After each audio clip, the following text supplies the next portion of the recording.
গতকাল দেখলাম আসিফ নজরুল বলছেন যে অক্টোবর নভেম্বর মধ্যে 3-4টা বিচার তারা সম্পন্ন করবেন। আমি জানি না কোন অথরিটি থেকে তিনি এই কথাটা বললেন, কিন্তু আইসিটি ট্রাইব্যুনালের কাজ এটা, বিচারিক যে কাজ, এটা বিচারের দপ্তর, যারা এটা বিচারকরা তারা এটা ঠিক করবেন সময় কি অক্টোবর লাগবে নাকি নভেম্বর লাগবে নাকি ডিসেম্বর লাগবে।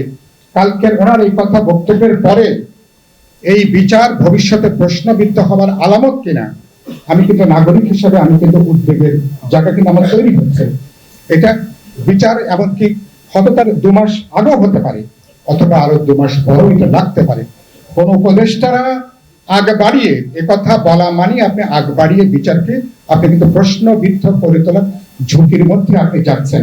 শব্দ বাক্য অনেক সচেতন ভাবে যত্ন করে আশা করি আপনারা ব্যবহার করবেন। অতি কথন যদি পরিহার করতে না পারেন, ভবিষ্যতে বিতর্কের জায়গাটা বাড়বে, অনেক অনাকাঙ্ক্ষিত পরিস্থিতি হয়তো আমরা জন্ম দেব। 16 বছর এবং 36 দিনের জুলাই আগস্টের যে গণহত্যা, মুক্তিযুদ্ধের পরে সবচেয়ে বড় অপরাধ, এই অপরাধের বিচার কোনো প্রতিশোধ প্রতিহিংসার কোনো বিষয় নয় এটা।